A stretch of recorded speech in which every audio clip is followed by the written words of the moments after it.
Une histoire que j'ai lue quelque part. J'ai lu une histoire quelque part il n'y a pas si longtemps. Cette histoire m'a inspiré. Je lisais un vieux livre et j'ai trouvé l'histoire dedans. C'est l'histoire de Killinger. Cette histoire était écrite dans un journal du discipulat. Killinger était manager d'une équipe de handball aux États-Unis. Et puis, son équipe était en train de jouer. Pendant que l'équipe était en train de jouer,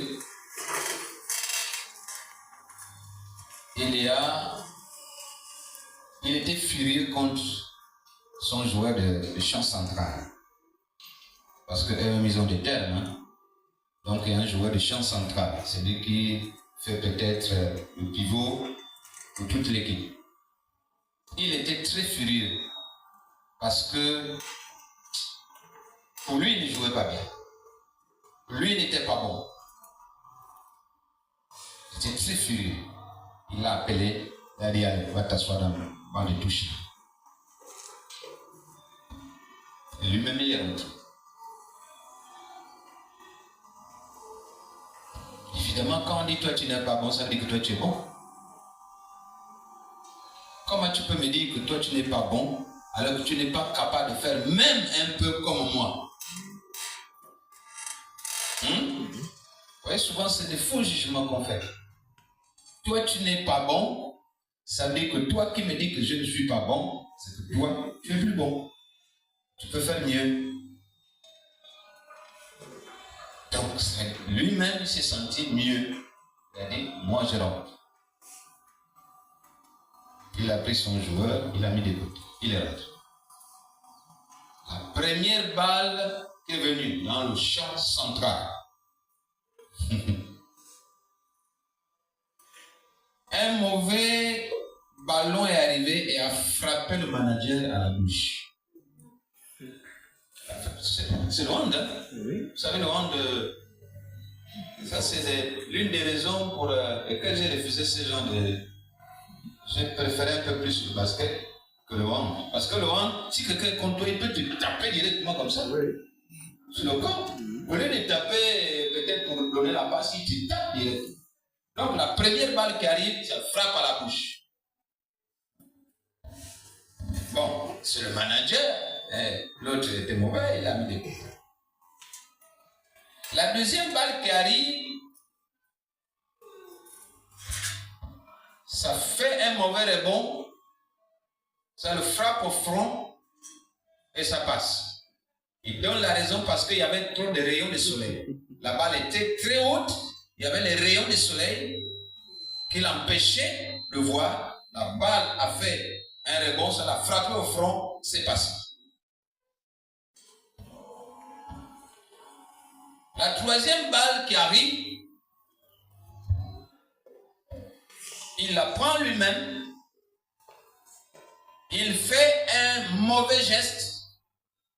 Au lieu de lancer la balle revient à l'œil. Ça frappe à l'œil. Furieux encore, il sort.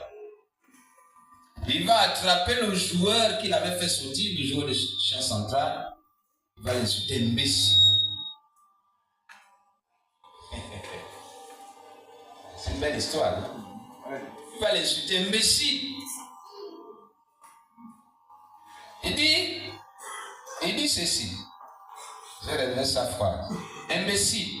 Le champ central était si mauvais que même moi, je ne peux rien y faire.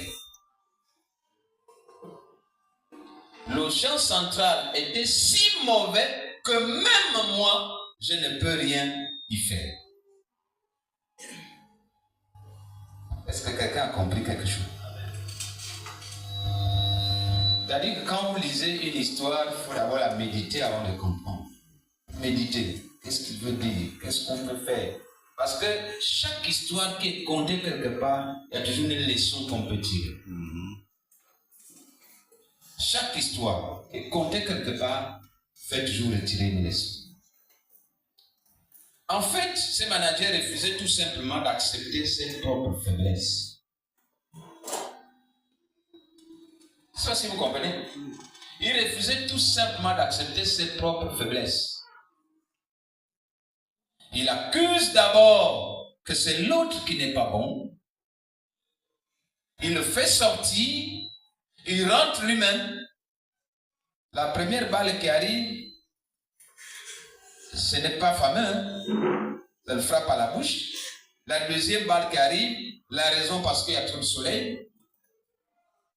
La balle était très haute, il y a trop de soleil. Quand il regarde les rayons du soleil, l'empêche de voir. Ça rebondit, ça tape au front. La troisième balle tape à l'œil. La bouche, le front, l'œil. Bon, est-ce que c'est vraiment l'autre, son joueur de chant central qui n'était pas bon? Ou c'est lui-même aussi qui n'était pas bon? Il refuse d'accepter. Parce que quand il est sorti là, plutôt que d'aller attraper l'eau par le maillot et lui dire, imbécile, il devait dire autre chose entre nous. Vrai ou faux? Ouais. Entre nous, il devait dire autre chose. Parce qu'il s'est rendu compte que le chant central n'est pas aussi facile. Alléluia. Disons un texte. Genèse 3, les versets 12 à 13. Mais je vais commencer par le premier verset. Sinon, le texte que vous retenez, c'est les versets 12 à 13. Mais je commence par le premier verset. Je lis la parole de Dieu.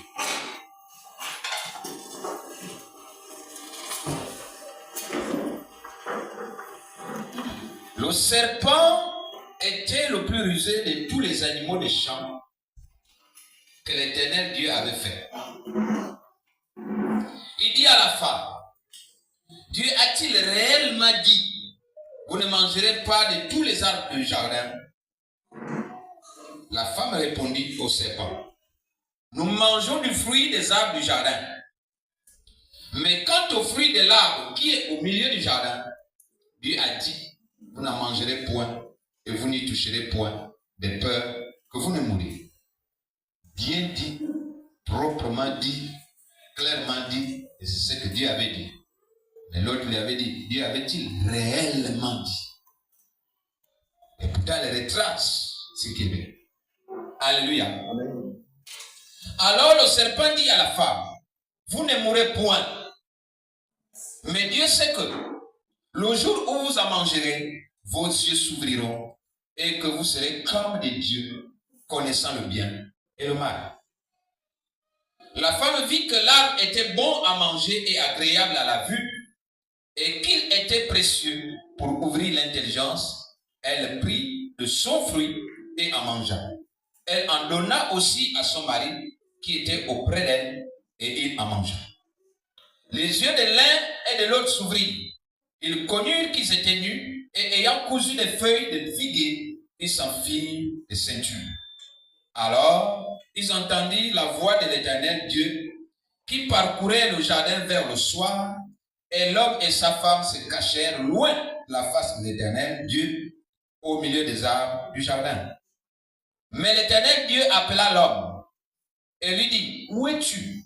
Il répondit, j'ai entendu ta voix dans le jardin et j'ai eu peur parce que je suis nu et je me suis caché.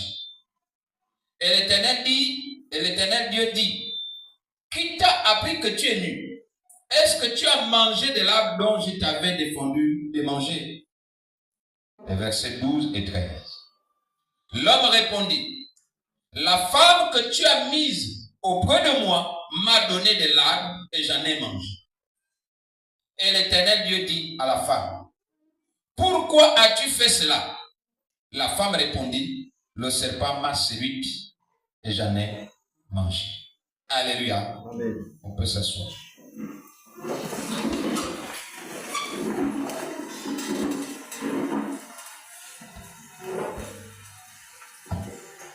Les versets que je voudrais simplement, sur lesquels je voudrais partager avec vous, c'est les versets 12 et 13. L'homme répondit à qui? À Dieu. Dieu lui pose la question. Et l'homme répond: la femme que tu as mise auprès de moi m'a donné de l'arbre et j'en ai mangé. Et l'Éternel dit à la femme: pourquoi as-tu fait cela? La femme répondit: le serpent m'a séduite et j'en ai mangé. Alléluia. Le thème de ce matin: la recherche d'excuses. La recherche d'excuses ne te sauvera pas du jugement de Dieu. La recherche d'excuses ne te sauvera pas du jugement de Dieu.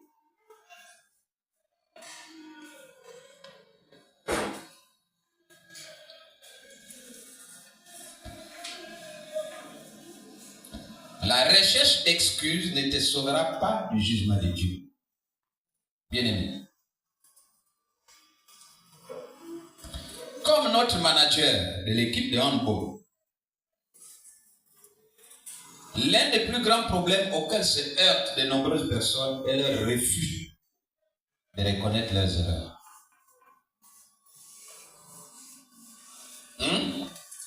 C'est vraiment le plus grand problème. Comme notre manager, plutôt que de reconnaître ses faiblesses, il a préféré les rejeter sur son joueur de chant central. Mais quand lui-même il a essayé, ça n'a pas marché. La première balle à la bouche, la deuxième au front, la troisième à l'œil.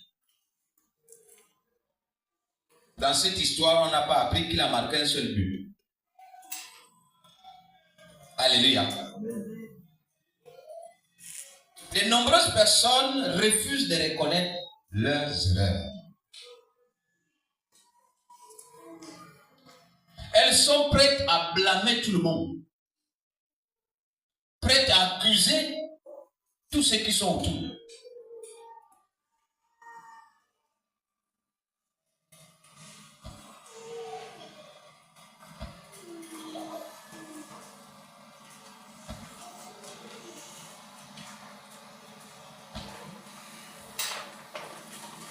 L'homme répondit: la femme que tu as mise auprès de moi m'a donné de l'arbre et j'en ai mangé.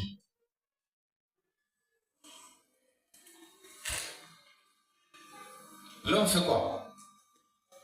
L'homme enlève son corps. Est-ce que quelqu'un a compris quelque chose? L'homme enlève son corps. Il y a une faute. C'est la femme là que tu m'as donnée. C'est elle qui m'a donné. Il fait tout pour enlever son corps. Il y a une faute. La femme a mangé. Là. Elle fait tout pour enlever son corps. J'en ai mangé, oui. Mais c'est le serpent. Ce n'est pas moi. Mais c'est le serpent. Alléluia. Voici le problème. Il est posé là.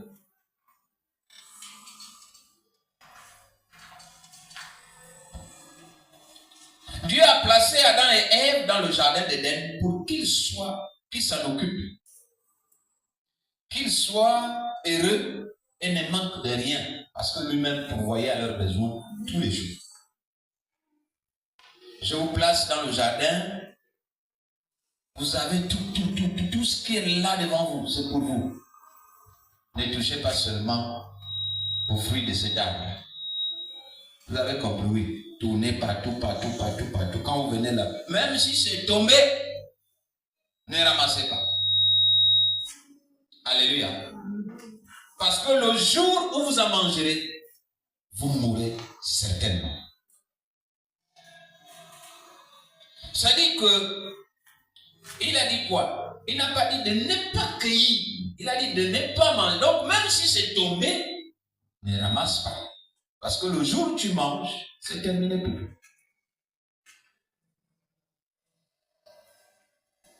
Dieu lui-même pourvoyait à leurs besoins existentiels. Il pourvoyait à leur santé. Il pourvoyait à leur habillement. Il pourvoyait à leur déplacement. Il pourvoyait à leur nourriture. Il pourvoyait à tout ce dont ils avaient besoin.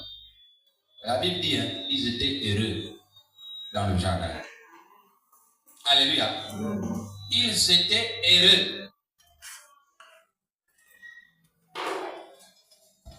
Ce n'était pas une vie de misère.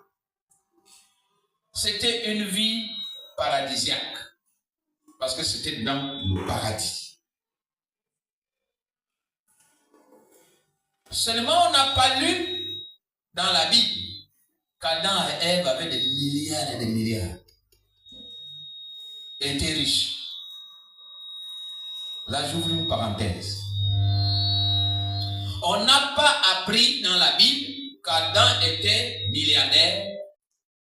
Adam et Ève étaient milliardaires, étaient riches, étaient je ne sais pas quoi. Non. Mais on a appris une chose. Ils étaient heureux. Comme pour dire que qu'on ait des milliards ou pas, on peut être heureux. Est-ce que quelqu'un comprend ça? Amen. Être heureux ne dépend pas de la somme d'argent que tu as dans ton compte.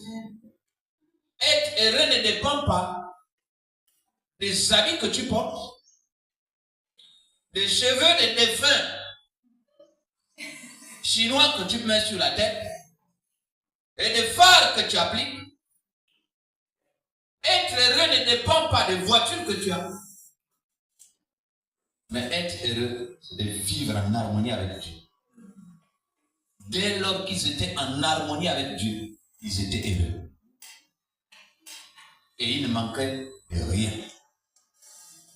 Alléluia. Il ne manquait de rien. Chacun était heureux.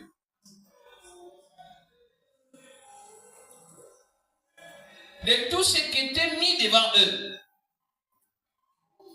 il n'y a que cet arbre-là, le fruit de cet arbre-là qui était devant.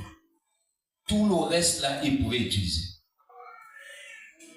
De tout ce qui est mis devant nous, sur cette terre, il n'y a aucune défense. Tout ce qui est à ta portée, tu peux l'utiliser. Tout ce que Dieu a ordonné de manger, tu peux manger. Tout ce qu'il a ordonné de ne pas toucher, ne touche pas. Alléluia. Est-ce que Dieu a écrit dans la Bible qu'on ne mange pas les chenilles? Dieu a écrit. Dieu a écrit. Bon. Et pourtant, il y a des peuples qui ne mangent pas. Mais ce n'est pas parce que ces peuples-là ne mangent pas que d'autres ne mangent pas. Il n'y a aucune défense. Alléluia. Il n'y a aucune défense. Si il y a des peuples qui ne mangent pas le chien, il y a d'autres qui mangent.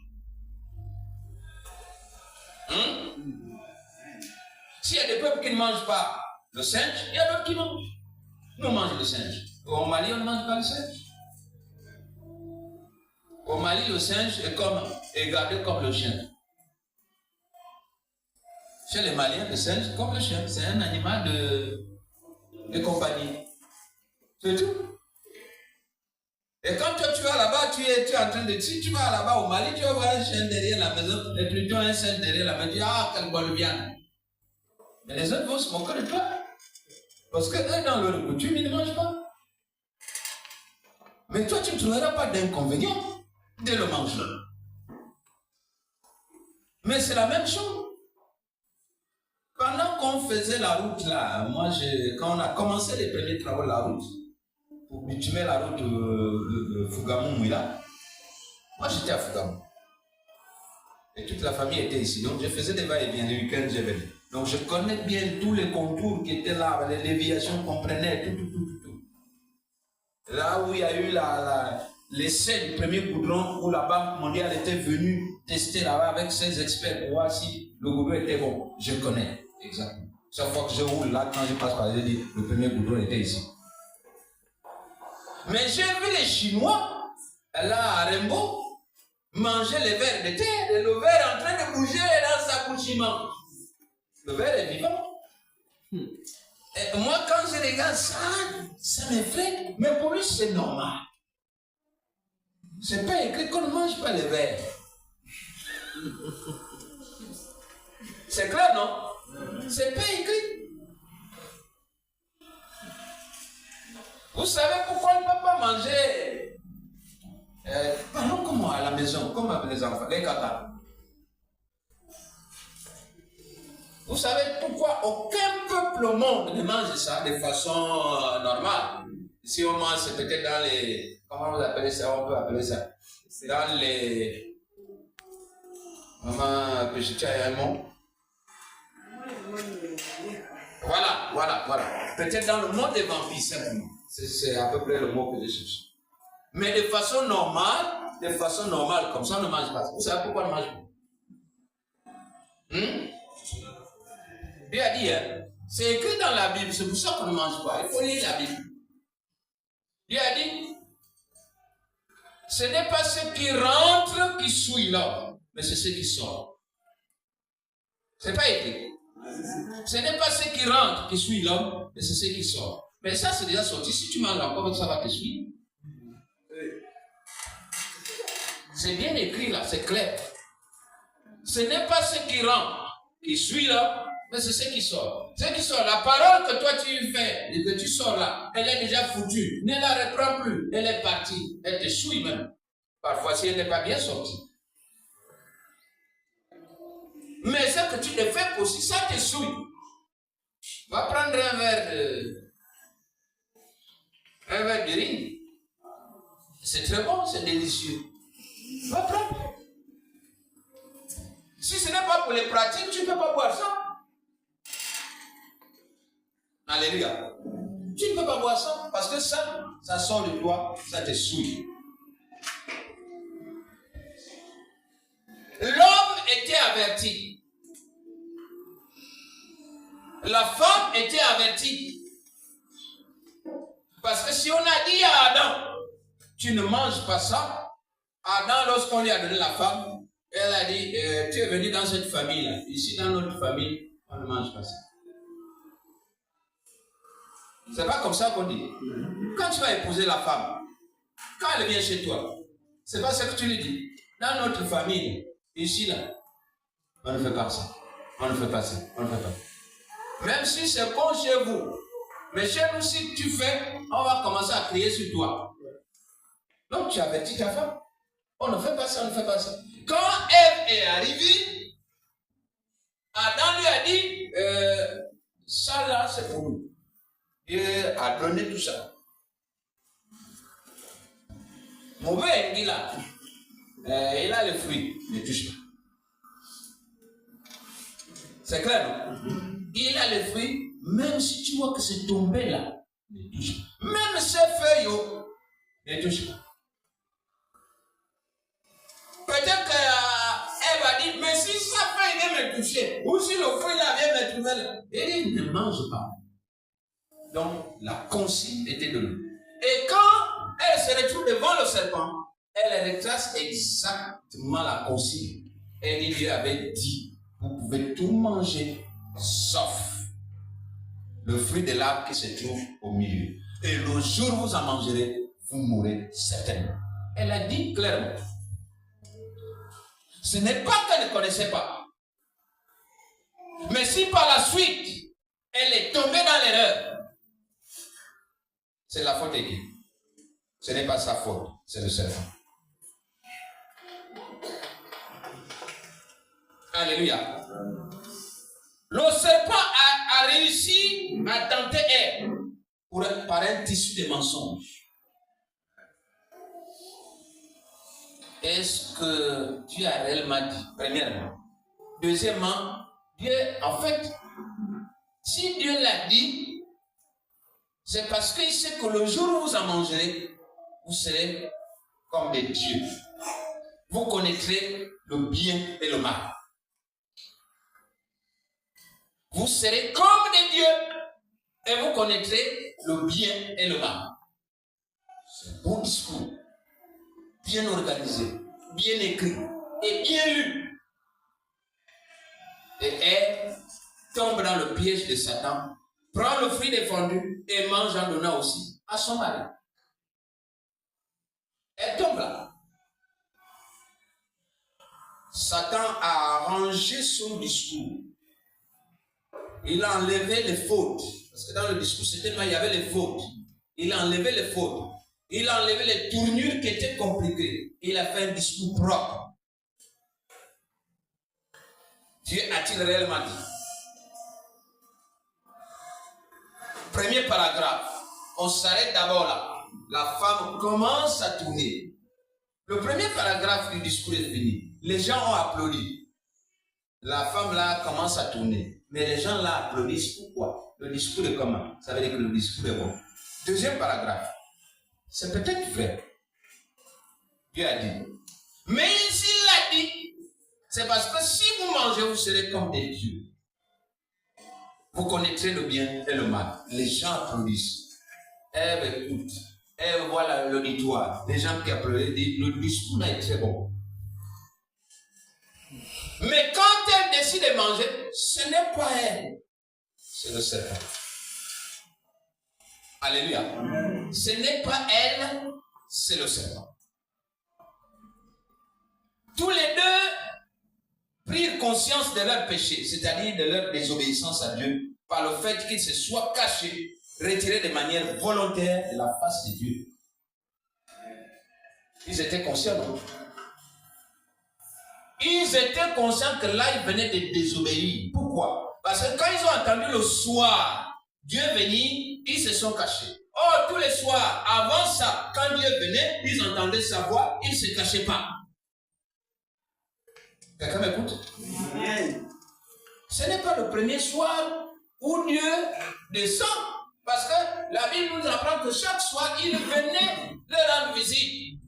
Parce qu'eux, ils ne pouvaient pas aller là où il était, mais lui, il venait. Chaque soir, Dieu venait veiller avec eux. Il rendait visite. Ça parlait parce que c'était la seule famille qui était là, sur la terre. Et pour ne pas être seuls, ils étaient visités par Dieu chaque soir. Ils entendaient ses pas. Mais cette fois-ci, ces pas sont maintenant dangereux. Pourquoi? Parce qu'ils prennent conscience. Vous savez, chaque fois que papa rentre du travail, il vient à la maison, les enfants sont contents. Parfois, dans le sac de papa, il y a peut-être des gâteaux, il y a peut-être des bonbons, il y a peut-être des chewing-gums, il y a peut-être ceci, il y a peut-être cela. Le moteur de la voiture de papa n'effraie pas les enfants. Quand papa garde, les enfants courent. Papa est venu, on ouvre la portière. Mais cette fois-ci, les enfants ne courent plus. Quand le bruit du moteur de papa arrive, et on commence à... Ça veut dire quoi? Ça veut dire que dans la maison, on a dû faire quelque chose de pas bien. On a pris conscience. Vrai ou faux? Donc Adam et Ève avaient pris conscience. Savaient que là, on venait de pécher. Parce que quand vous entendez, la télécommande est où? Quand ça cherche déjà là, c'est qu'il y a quelque chose qui ne va pas. Et là, tu ne verras plus personne venir à ta rencontre.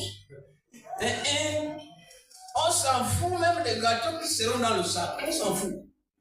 On est conscient qu'on venait de gaspiller quelque chose dans la maison.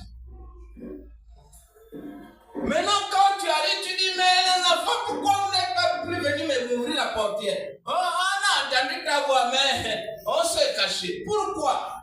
Parce qu'on a tué la télévision. Vrai ou faux?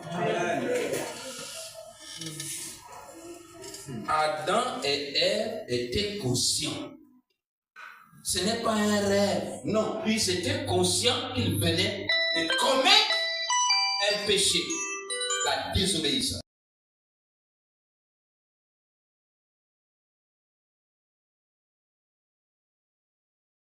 un pied encore dans la voiture, un pied au sol. Il y a déjà un enfant qui t'attrape le pied. Si tu frappes cet enfant-là, toi-même tu es sorcier.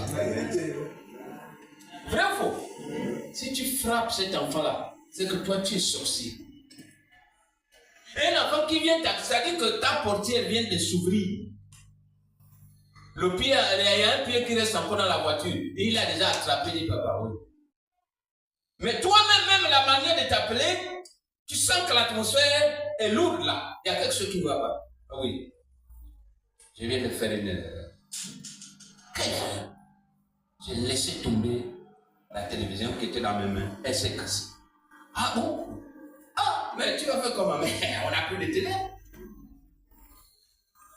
Mais dire, ah, pourquoi tu as fait ça? Parce que tu commences pour. C'est pas évident. C'est pas évident. Mais lorsque tu rentres, on te dit rien. On a laissé comme si. Et toi, tu finis de te laver, tu viens t'asseoir, tu veux suivre ton journal. Ça s'allume plus pour qu'on te dise, elle est cassée. Mon ami, c'est la meilleure chicotte que tu cherches. Vrai ou faux? Mais la meilleure chicotte de Dieu a été d'expulser Adam et Ève du jardin. Pas de pardon, pas de pitié. Est-ce que quelqu'un comprend ça? Pas de pardon, pas de pitié. Au lieu de se repentir, au lieu que chacun d'eux reconnaisse son erreur, Adam dit, ce n'est pas moi. Tu peux m'engueuler là, tu peux tout faire. C'est la femme là que toi, tu m'as donnée. Je sais si vous comprenez. Ça veut dire que si j'étais seul, si ce n'était que moi, ça n'arriverait jamais moi d'être obéi.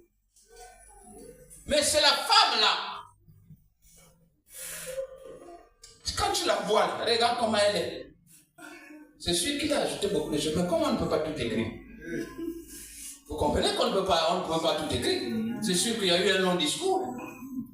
Le peu que tu m'as donné là, m'a préparé, m'a fait ceci, elle guettait seulement les fruits là. Et il a pu ajouter des choses.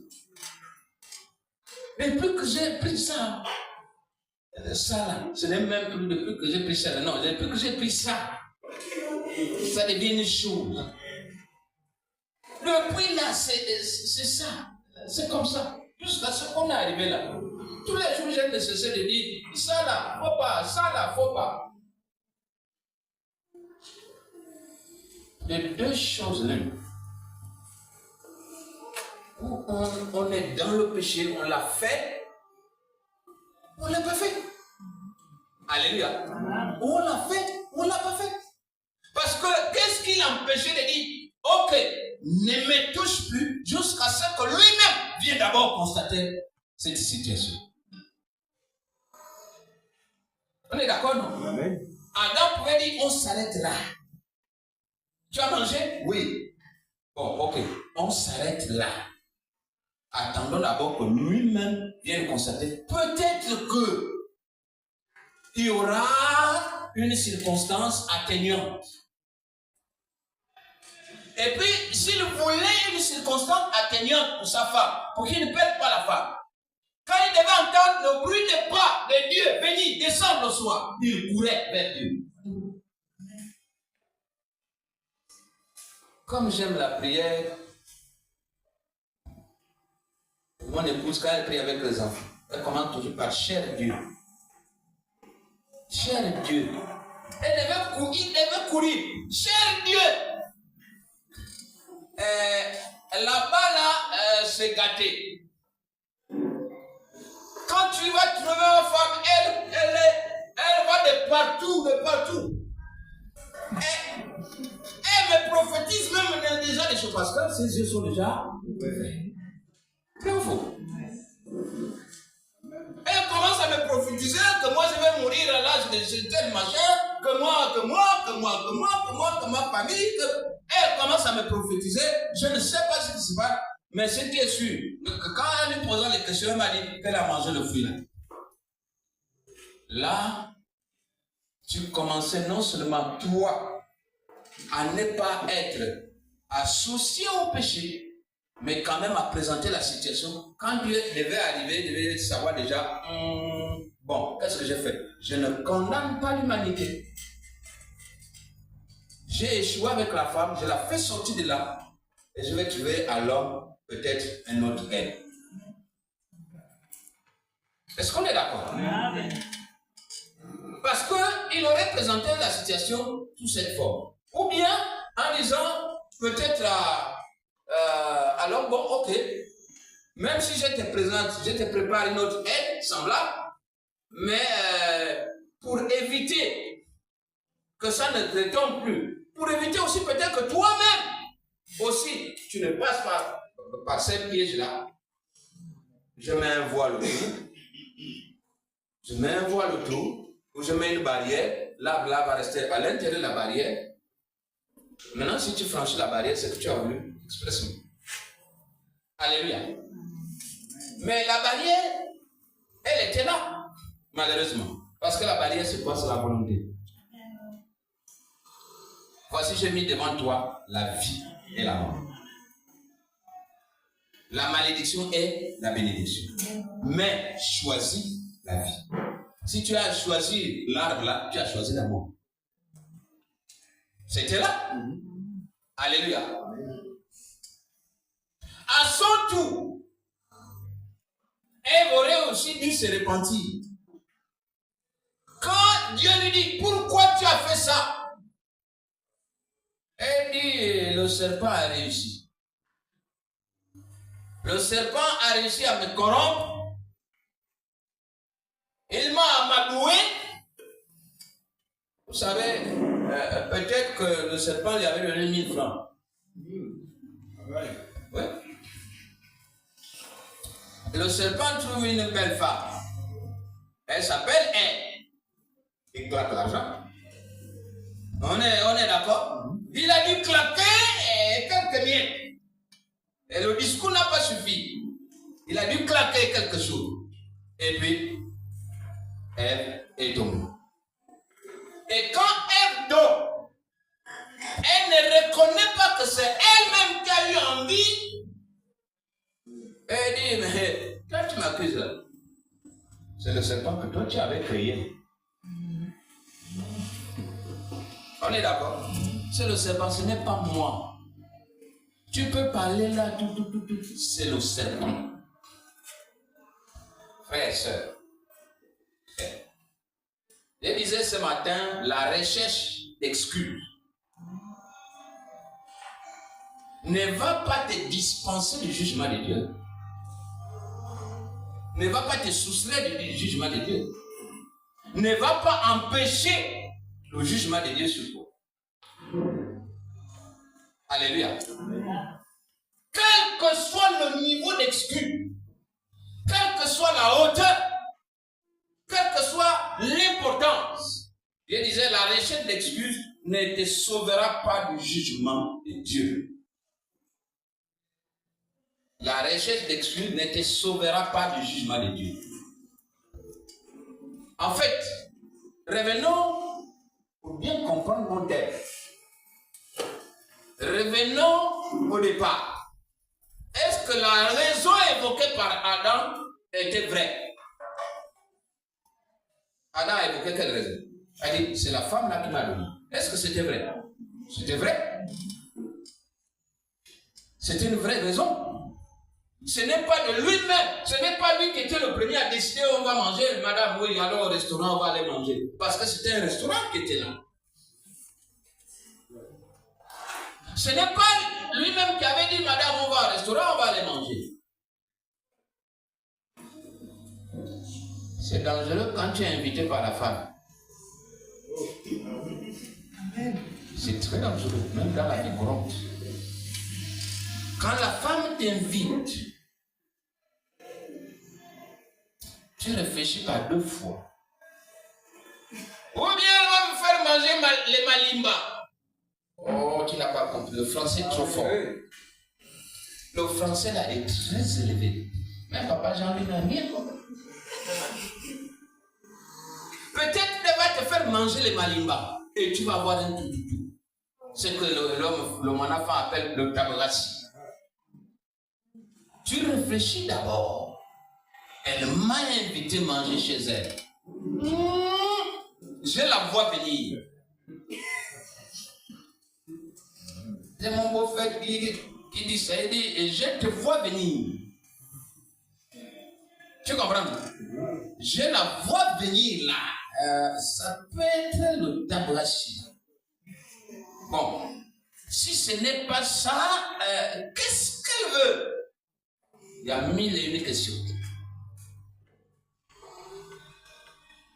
Mais la raison qu'elle donne est valable. Ce n'est pas lui, c'est la femme qui l'a invité. Est-ce que la raison qu'elle donne est valable? Oui. Est-ce qu'elle avait... Tous les jours, elle dormait là, non? Tous les jours, elle était avec son mari, non? Le restaurant là était toujours ouvert. Mais elle va pour la première fois. Attention, là, il y a deux messages à retenir. Le premier message, c'est que tu vas au restaurant avec un copain, mais pas avec ton mari. Ce que tu ramènes là-bas, c'est les coloquins sauvages. Et la mort est dans le camp. Parce que lorsque les Juifs sont allés, ils ont fait le camp. Ils sont allés chercher les coloquins sauvages pour venir préparer. Le poison était dans la marmite.